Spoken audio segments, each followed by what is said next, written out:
برادرای عزیز همیشه با امر معروف باشید، همیشه نهی منکر گوش اندازید.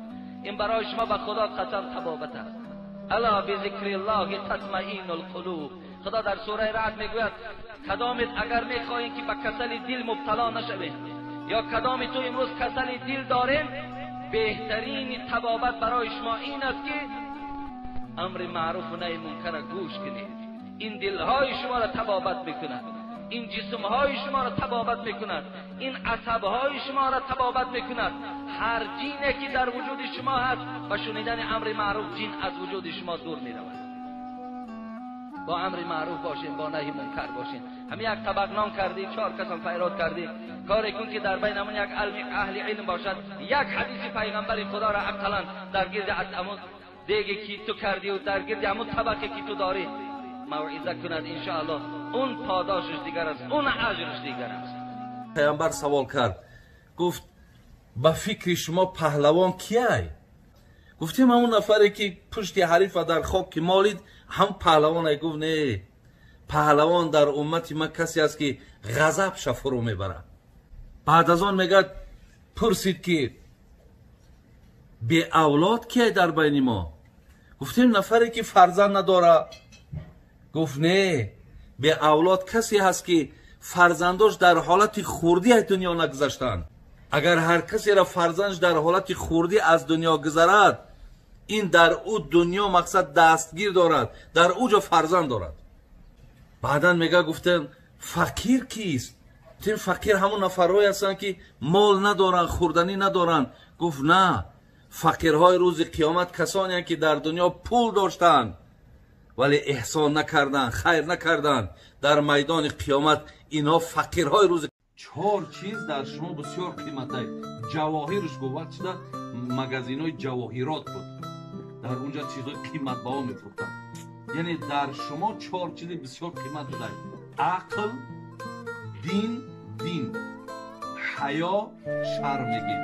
حیا عمل صالح. 4 چیزی که این 4 شما را برادر نابود میکنه.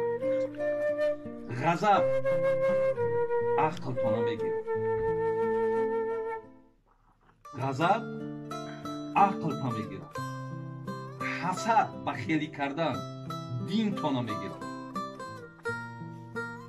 طمع به معنای دست به سوی مردم دراز کرده و طمع کاری کردن. حیا تانا میگیره، حیا شرم تانا میگیره. غیبت عمل صالح تانا میگیره.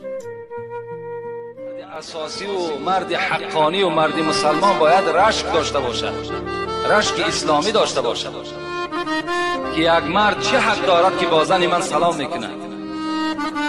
این حالت دیوسی و بیغیرتی ما و شما را نشان میدهد که زن ما و شما با طلبش سلام میکند، با همسایش سلام میکند، با یگان آدم نیکاره سلام میکند. این دیوسی ما و شماست.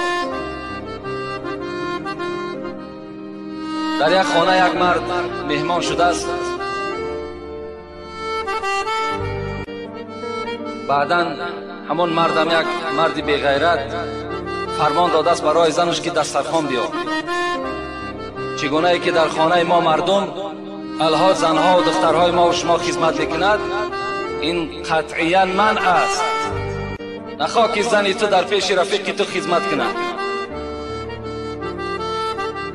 او خم می شود. راست حضرت محمد اقبال لاهوری میگوید فطرتی تو جذبه ها دارد بلند، چشم و هوش از عصوه زهرا مبند. ای انسان میگوید، ای طایفه زنها، وجود شما قوه جاذبه دارد، انسان به خودش میکشد. به این خاطر وجود خودت را آنچنان لباس پوش که مردها را در حالت نگاه کردن به شهوت نآیند. چشم و هوش از عصوه زهرا مبند. چشم تا کشا میگد، نظری به فاطمه کن، نظری به عایشه کن، نظری به زینب و ام کلثوم کن. اونا چگونه لباس داشتن، چگونه حیا داشتن، شما یک خدای دارین که برادر عزیز و گرامی همه حالت شما آگاه است. شما در پیش همو دروغ میگید، شما در نزد همو خیانت میکنید، شما در نزد همو دروغ گفتن روا میبینید.